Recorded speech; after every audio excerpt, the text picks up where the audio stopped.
UP चुनाव में थमा चौथे चरण का प्रचार युद्ध। कल 9 जिलों की 7 सीटों पर होगी वोटिंग। 621 उम्मीदवारों की किस्मत का होगा फैसला। यूपी के बहराइच में प्रधानमंत्री नरेंद्र मोदी का दौरा। आज जनसभा को संबोधित करेंगे प्रधानमंत्री मोदी। दोपहर 3 बजे बहराइच पहुंचेंगे पीएम। बहराइच में लगेगा सियासी दिग्गजों का जमावड़ा। प्रधानमंत्री मोदी के साथ सीएम योगी भी रहेंगे मौजूद। मोदी योगी की जोड़ी बीजेपी उम्मीदवारों के लिए करेगी प्रचार। यूपी के चुनाव समर में सीएम योगी ताबड़तोड़ करेंगे रैलियां। आज सूबे में 4 जिलों का आज दौरा करेंगे सीएम योगी। सीएम योगी अयोध्या, गोंडा, बहराइच और बाराबंकी का करेंगे दौरा। बीजेपी उम्मीदवारों के समर्थन में प्रचार करेंगे सीएम योगी। प्रयागराज और प्रतापगढ़ के दौरे पर आज रहेंगे केंद्रीय गृह मंत्री अमित शाह। जनसभा को संबोधित करेंगे अमित शाह। बीजेपी उम्मीदवारों के लिए करेंगे प्रचार। यूपी के 3 जिलों में बीजेपी अध्यक्ष जेपी नड्डा का दौरा। आज देवरिया, बलिया और गोरखपुर में जेपी नड्डा की जनसभा। एक बार फिर विपक्षी पार्टियों पर साध सकते हैं निशाना। सपा प्रमुख अखिलेश यादव का तूफानी दौरा। आज प्रयागराज, चित्रकूट, कौशाम्बी में अखिलेश यादव करेंगे जनसभा। चायल में अखिलेश यादव करेंगे कार्यकर्ता सम्मेलन। यूपी के चुनावी समर में रक्षा मंत्री राजनाथ सिंह करेंगे 2 जिलों में रैलियां। बलिया और गोरखपुर में राजनाथ सिंह की रैली। केंद्रीय मंत्री स्मृति ईरानी आज करेंगी 3 जनसभाएं। महाराजगंज, सिद्धार्थनगर, संत कबीरनगर में स्मृति ईरानी की रैली। बीजेपी उम्मीदवारों के लिए करेंगे प्रचार। मुख्यमंत्री योगी आदित्यनाथ का बड़ा ऐलान। सरकार बनी तो पुरोहित कल्याण बोर्ड का होगा गठन। संस्कृत विद्यालयों में स्पेशल स्कॉलरशिप देने का भी ऐलान। सीतापुर में अमित शाह का अखिलेश यादव पर जोरदार हमला। समाजवादी पार्टी को जातिवादी पार्टी बताया। अमित शाह बोले, अखिलेश को चश्मे के एक शीशे से धर्म तो दूसरे से जाति दिखाई देती है, इसीलिए उनके राज्य में विकास नहीं होता। अमित शाह का एसपी बीएसपी पर प्रहार। कहा 2017 से पहले यूपी आतंकवाद और माफियाओं का सेंटर माना जाता था। योगी राज में यूपी विकास के रास्ते पर बढ़ रहा है। गृह मंत्री ने कहा, प्रदेश में पहले दबंगों और माफियाओं का राज था, लेकिन आज यहां कोई बाहुबली नहीं है, सिर्फ बजरंगबली है। गृह मंत्री ने एसपी बीएसपी और कांग्रेस पर तुष्टीकरण की राजनीति करने का आरोप लगाया। कहा, ये लोग आतंकवादियों को जमानत देने का समर्थन करते हैं। प्रयागराज में स्मृति ईरानी ने विपक्षी दलों पर हमला करते हुए कहा, राम भक्तों पर गोलियां चलाने और चुप रहने वाले भी मंदिर मंदिर टहल रहे हैं। बांदा में अनुराग ठाकुर ने अखिलेश पर बोला हमला। कहा, 7 चरणों में 100 सीट तक नहीं ला पाएंगे अखिलेश। 10 मार्च को अखिलेश कहेंगे ईवीएम बेवफा है। अनुराग ठाकुर ने समाजवादी पार्टी पर बोला हमला। कहा, आतंकवादियों के समर्थक 100 के अंदर सिमट जाएंगे। बीजेपी 305 सीटें पाएगी। जी मीडिया से अपर्णा यादव की खास बातचीत। अपर्णा यादव ने कहा, यूपी में फिर से बनेगी योगी की सरकार। योगी राज में सुरक्षा पर जोर। यूपी सरकार में मंत्री मोहसिन रजा का एसपी पर तीखा हमला। बोले, एसपी ने हमेशा आतंकवादियों को संरक्षण दिया। यूपी चुनाव को लेकर केशव प्रसाद मौर्य का ट्वीट। आज पूरा यूपी कह रहा है, जो सुरक्षा लाए हैं हम उनको लाएंगे, जो सम्मान लाए हैं हम उनको लाएंगे। हम फिर से बीजेपी की सरकार बनाएंगे। बीजेपी नेता राजेश्वर सिंह का बड़ा बयान। कहा, देश में जनसंख्या नीति बहुत जरूरी। जनसंख्या नियंत्रण के बिना देश का विकास संभव नहीं। बीजेपी प्रदेश उपाध्यक्ष विजय बहादुर पाठक ने भदोही में किया चुनाव प्रचार। शिवपाल यादव को सपा का स्टार प्रचारक बनाने पर कहा, कोई भी कर ले प्रचार, इस बार साफ होकर रहेगा सूपड़ा। निषाद पार्टी अध्यक्ष डॉक्टर संजय निषाद ने अंबेडकर नगर में किया चुनाव प्रचार। पार्टी प्रत्याशी अवधेश द्विवेदी के समर्थन में मांगे वोट।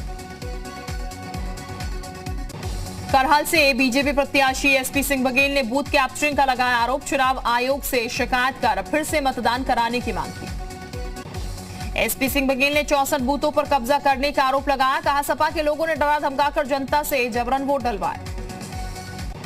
बीजेपी प्रत्याशी बघेल ने दन्नाहार के बूथ नंबर 110 पर बूथ कैप्चरिंग का वीडियो भी जारी किया। करहल से अखिलेश यादव और एसपी सिंह बघेल लड़ रहे हैं चुनाव। करहल में मुलायम के प्रचार से गरमाई सियासत। अखिलेश यादव ने प्रधानमंत्री मोदी पर किया पलटवार। कहा, बीजेपी को मुझे धन्यवाद देना चाहिए कि मैं उनके परिवार के बारे में कुछ नहीं कह रहा हूं। अखिलेश यादव ने बीजेपी को कंफ्यूज पार्टी बताया। कहा, नेताजी साथ हैं तो उन्हें तकलीफ है, नेताजी दूर हैं तो उन्हें तकलीफ है। जीत का दावा करते हुए बोले अखिलेश यादव, समाजवादी पार्टी चौथे चरण में ही दोहरा शतक लगा देगी, 7वें चरण में बूथों पर नाचेगी बीजेपी के भूत। अहमदाबाद ब्लास्ट मामले में अखिलेश ने आखिरकार तोड़ी चुप्पी, कहा मैं क्यों जवाब दूं, जांच एजेंसियां जवाब दें। अखिलेश यादव बोले सांसद हूं, लोकसभा में बैठता हूं, प्रधानमंत्री के साथ बैठता हूं, एजेंसियां क्या कर रही हैं। हरदोई में अखिलेश का बीजेपी पर तंज, कहा चुनाव में जनता ने बीजेपी की खटिया खड़ी कर दी, इसीलिए इनके खटिया बयान आ रहे हैं। बीजेपी पर अखिलेश का करारा प्रहार, कहा बीजेपी वाले अब ठंडे पड़ चुके हैं, बीजेपी के नेता झूठ बोलने में लगे हैं, किसी भी किसान की आय दोगुनी नहीं हुई। योगी पर अखिलेश का तीखा हमला, कहा सीएम कहते हैं एसपी वाले 12 बजे सोकर उठते हैं, हमने मुख्यमंत्री आवास पर नजर बनाई हुई है, पता चला है सीएम ने पैकर्स एंड मूवर्स को बुलाया है। रायबरेली में बीजेपी पर बरसे एसपी के मुखिया अखिलेश यादव, बोले बीजेपी कुछ भी कर ले, जनता उसके झांसे में नहीं आने वाली। रायबरेली में अखिलेश यादव ने कहा यूपी में डबल इंजन की सरकार ने एम्बुलेंस सेवा खराब कर दी, कोरोना काल में मरीजों को ऑक्सीजन तक नहीं दे पाए।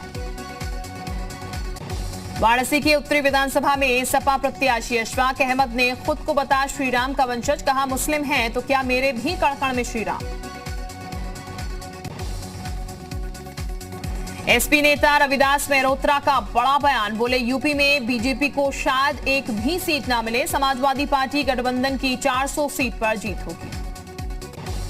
इंडियन क्रिकेट टीम पहुंची लखनऊ, 24 फरवरी को एकाना स्टेडियम में है इंडिया श्रीलंका के बीच T20 मुकाबला, कोरोना प्रोटोकॉल के साथ खेला जाएगा मैच। बागपत के बड़ौत में युवक ने जहरीला पदार्थ खाकर की आत्महत्या की कोशिश, गंभीर हालत में ले जाया गया अस्पताल। अमरोहा में स्ट्रांग रूम में मतगणना की व्यवस्थाओं का जायजा लेने पहुंचे जिलाधिकारी, वोटिंग के बाद मंडी समिति में रखी गई ईवीएम। उधम सिंह नगर में प्रवर्तन टीम ने कई संस्थाओं पर मारा छापा, 29 फूड प्रोडक्ट्स के लिए नमूने, 2 नमूने हुए फेल, टीम कर रही है कार्रवाई। बाजपुर चीनी मिल पर काम कर रहे ठेकेदारों की दबंगई, गन्ना लेकर आए किसानों के साथ कर्मचारियों ने की मारपीट, किसानों ने बंद कराया चीनी मिल। गंगोत्री राष्ट्रीय राजमार्ग के ऊपरी हिस्से में भूमाफियाओं का सरकारी जमीन पर अतिक्रमण, जिला प्रशासन ने की कार्रवाई, कई अतिक्रमण कराए गए जमींदोज। कानपुर में 2 पक्षों में जमकर मारपीट, खूब चले लाठी डंडे, 2 लोग गंभीर रूप से घायल, मारपीट का वीडियो सोशल मीडिया पर वायरल। बुलंदशहर में गोली लगने से युवक की संदिग्ध मौत, इलाज के दौरान अस्पताल में हुई मौत। मौत से पहले युवक ने बताया गोली लगने से पहले चाकू से हुआ था हमला, 4 लोगों ने किया था हमला। सोनभद्र में दूधी विधानसभा में बंद कराया गया बीजेपी और कांग्रेस का चुनावी कार्यालय खोलने की परमिशन न होने की वजह से की गई कार्रवाई। महाशिवरात्रि से पहले कांवड़ बना रहे मुस्लिम कारीगर, कांवड़ बनाकर दे रहे हिंदू मुस्लिम एकता की मिसाल, रोज बनाते हैं 15 से 20 कांवड़। जौनपुर में डबल मर्डर की वारदात से दहशत, युवक ने चाची और उसके पिता को मारी गोली, पुलिस ने किया युवक को गिरफ्तार, असलहा बरामद। सिंधौली से बीजेपी उम्मीदवार मनीष रावत की फिसली जुबान, कहा साइकिल चुनाव चिन्ह पर वोट देने की अपील की, सपा छोड़कर बीजेपी में शामिल हुए थे मनीष रावत। लखनऊ के चिन्हट इलाके में काम के दौरान बोरिंग में गिरा मजदूर, एसडीआरएफ ने किया रेस्क्यू, मजदूर की बची जान। फर्रुखाबाद में मतदान को लेकर अधिकारियों का मतभेद हुआ दूर, अब मतदान का फाइनल आंकड़ा 59.62% घोषित किया गया। जौनपुर में गोल्ड कारोबारी की गुंडाई, सिपाही से विवाद होने पर हथियार के बट से की पिटाई, मारपीट का वीडियो कैमरे में कैद, गंभीर धाराओं में मामला दर्ज। आजमगढ़ में 5 लोगों की शराब पीने से संदिग्ध मौत के मामले में नया खुलासा, पूर्व सांसद और सपा प्रत्याशी रमाकांत यादव के भतीजे रंगेश यादव का है ठेका, ठेके का सेल्समैन गिरफ्तार, 3 पुलिसकर्मी किए गए निलंबित। मथुरा में संदिग्ध हालत में तालाब में पड़ा मिला युवक का शव, ज्यादा शराब पीने की वजह से मौत की आशंका, पुलिस ने शव पोस्टमार्टम के लिए भेजा। एटा में संदिग्ध हालत में खेत में पड़ा मिला युवक का शव, सूचना पर पहुंची पुलिस शव को कब्जे में लेकर जांच में जुटी। अलीगढ़ में ग्रामीण बैंक समेत 7 दुकानों में चोरों ने किया हादसा, दुकानों की छत काटकर लाखों का माल किया पार, व्यापारियों ने पुलिस की कार्यशैली के खिलाफ जताया आक्रोश। बिजनौर पुलिस ने अपराधियों के खिलाफ चला अभियान, 5 चातुर चोरों को गिरफ्तार कर अवैध तमंचे और चोरी का माल बरामद किया। मिर्जापुर में मकान में हुई चोरी का पुलिस ने किया खुलासा। डीजे खरीदने के लिए 2 नाबालिग भाइयों ने की थी चोरी का माल पुलिस ने किया बरामद। जालान में तेज रफ्तार का कहर, पिकअप की टक्कर से बाइक सवार 2 भाइयों की मौके पर मौत। बुलंदशहर में मकान में घुसा बेकाबू बुलडोजर, चालक की लापरवाही से हुआ हादसा, बाल बाल बचे घर में मौजूद लोग, मकान हुआ क्षतिग्रस्त। सहारनपुर कलेक्ट्रेट में हुई किसानों की समस्याओं को लेकर मासिक पंचायत में आवारा जानवरों गन्ना भुगतान का मुद्दा उठाया गया। बागपत के बसी गन्ना तौल केंद्र पर किसानों का हंगामा, कर्मचारी पर घटतौली का आरोप लगाकर किसानों ने बंद कराया तौल केंद्र। वाराणसी में भी हिजाब के समर्थन में स्कूल के सामने प्रदर्शन, प्रिंसिपल की शिकायत पर पुलिस ने 2 लोगों को हिरासत में लिया। अल्मोड़ा में शुरू हुई हाई स्कूल और इंटरमीडिएट के छात्रों की प्री बोर्ड परीक्षा, आज करीब 17,000 छात्र छात्राओं ने दी परीक्षा। टिहरी में जिला स्तरीय वन अग्नि सुरक्षा समिति की हुई बैठक, डीएम ने सभी वन कर्मियों को आग की घटनाओं से निपटने के लिए दिशा निर्देश दिए। एसपी चंपावत ने लोहाघाट थाने का किया निरीक्षण, थाने के हथियारों और रजिस्टर की जांच की, सभी पुलिसकर्मियों को ईमानदारी से ड्यूटी करने के निर्देश दिए गए। जशपुर में अवैध शराब के खिलाफ पुलिस ने चला अभियान, जंगल में छापेमारी कर कई अवैध शराब भट्टियों को किया गया नष्ट। जशपुर में मतदान से एक दिन पहले हुई मारपीट के मामले में पुलिस ने की कार्रवाई, 2 आरोपियों को गिरफ्तार कर जेल भेजा।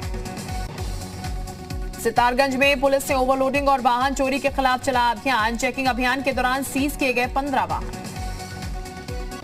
मणिपुर में केंद्रीय मंत्री नितिन गडकरी ने कांग्रेस पर साधा निशाना, कहा कांग्रेस ने पूर्वोत्तर के विकास को कभी प्राथमिकता नहीं दी, बीजेपी ने इस क्षेत्र का विकास किया।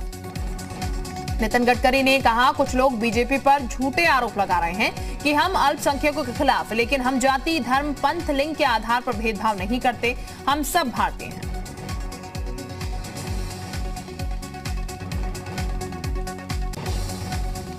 प्रधानमंत्री मोदी ने शिक्षा पर बजट के सकारात्मक प्रभाव पर शिक्षाविद के साथ की चर्चा, वीडियो कॉन्फ्रेंसिंग के जरिए प्रधानमंत्री मोदी ने किया संवाद।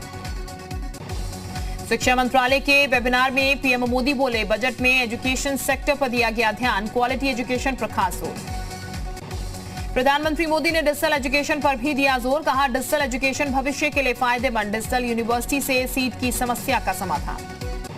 विशाखापट्टनम में राष्ट्रपति रामनाथ कोविंद नौसेना के राष्ट्रपति बेड़े 2022 के समीक्षा कार्यक्रम में हुए शामिल, नौसेना ने राष्ट्रपति को दिया गार्ड ऑफ ऑनर। नौसेना के कार्यक्रम में राष्ट्रपति के साथ रक्षा मंत्री राजनाथ सिंह भी रहे मौजूद, नौसेना के जाबाजों ने दिखाए हैरतअंगेज करतब। चारा घोटाले मामले में लालू यादव को सजा का ऐलान, लालू यादव को 5 साल की सजा, 60 लाख का जुर्माना भी लगाया गया। आरजेडी सुप्रीमो लालू यादव को डोरंडा कोषागार मामले में सुनाई गई सजा, सीबीआई की स्पेशल कोर्ट ने सुनाई सजा। आईपीएल की नई टीम गुजरात टाइम्स का लोगो जारी, मेटावर्स पर टाइटल्स डगआउट के माध्यम से जारी किया गया लोगो। भारतीय दूतावास में यूक्रेन में रह रहे नागरिकों के लिए नई सलाह जारी की, कहा अगर जरूरी ना हो तो छोड़ दे यूक्रेन, राजनयिकों के परिवार वालों को भी देश वापस लौटने की सलाह दी गई। रूस यूक्रेन तनाव के बीच यूक्रेन के विदेश मंत्री का बड़ा बयान, पश्चिम देशों को रूस पर कई प्रतिबंध लगा देने चाहिए। अमेरिका की उपराष्ट्रपति कमला हैरिस ने यूक्रेन को जल्द और मदद मुहैया कराने को कहा, इससे पहले अमेरिका में 650 मिलियन के हथियार और $1 बिलियन का दिया था लोन। रूस के राजनयिकों ने अमेरिका और ब्रिटेन के जासूसों को बताया अविश्वसनीय, पश्चिमी देशों ने यूक्रेन बॉर्डर पर रूस के 1.5 लाख से ज्यादा सैनिक तैनात होने का किया था दावा। ब्रिटेन की पीएम जॉनसन ने रूस पर साधा निशाना, कहा रूस 1945 के बाद के सबसे बड़े युद्ध की कर रहा है तैयारी। कनाडा में ओटावा से वापस लौटने लगे कई प्रदर्शनकारी, पुलिस की सख्ती के बाद खाली होने लगा ओटावा, अब तक करीब 150 प्रदर्शनकारी गिरफ्तार। नेपाल में अमेरिका से करार पर बवाल, सड़कों पर उग्र हुए प्रदर्शनकारी, पुलिस से भिड़े लोग, पुलिस ने आंसू गैस और वाटर कैनन का किया इस्तेमाल। अर्जेंटीना के जंगल में आग से मचा हाहाकार, कोरिंटेस प्रांत में 1 हफ्ते से धधक रही है आग, 6 लाख हेक्टेयर से ज्यादा जंगल जले। ज़ारा वसीम ने हिजाब विवाद पर बयान दिया, अभिनेत्री ने कहा कि हिजाब कोई विकल्प नहीं है बल्कि इस्लाम में एक दायित्व है। दादा साहेब फाल्के अंतर्राष्ट्रीय फिल्म फेस्टिवल अवार्ड घोषित हुए, रणवीर सिंह को फिल्म तर्रासी के लिए मिला बेस्ट एक्टर का award. Dada Saheb award festival का आयोजन मुंबई में हुआ, जिसमें कीर्ति सेनन ने मिमी फिल्म के लिए बेस्ट एक्ट्रेस का अवार्ड जीता। पुष्पा फिल्म को मिला फिल्म ऑफ द ईयर का अवार्ड। 200 करोड़ से ज्यादा बजट वाली इस फिल्म में अल्लू अर्जुन और समंथा ने मुख्य भूमिका निभाई। विजय और विक्रांत मैसी की फिल्म मुंबई का इस साल मई में हो सकती है रिलीज। पिछले साल कोरोना कारणों से रिलीज नहीं हो सकी थी फिल्म। सिद्धार्थ मल्होत्रा की फिल्म शेरशाह को बेस्ट फिल्म का पुरस्कार मिला। वहीं कैंडी को बेस्ट वेब सीरीज का अवार्ड मिला। कंगना रनौत ने आलिया भट्ट और उनकी फिल्म गंगूबाई कोठियावाड़ा पर निशाना साधा। कहा, पापा की परी के लिए इस हफ्ते बॉक्स ऑफिस पर 200 करोड़ रुपए जलकर राख हो गए। फरहान अख्तर की शादी में ऋतिक रोशन ने किया धमाकेदार डांस। फरहान और ऋतिक अपनी ही फिल्म जिंदगी ना मिलेगी दोबारा के सैनो नृत्य पर नाचते हुए नजर आए। लंबे बाल और सफेद दाढ़ी में शाहरुख खान ने फोटो हुई वायरल। कई लोग अगली फिल्म पठान में उनका लुक का कयास लगा रहे हैं, पर हकीकत में ये एडिटेड तस्वीर है। ऑनर किलिंग पर आधारित फिल्म लव हॉस्टल इस हफ्ते होगी रिलीज। दिखेगी विक्रांत सान्या का देसी रोमांस। ओटीटी प्लेटफॉर्म पर रिलीज होगी।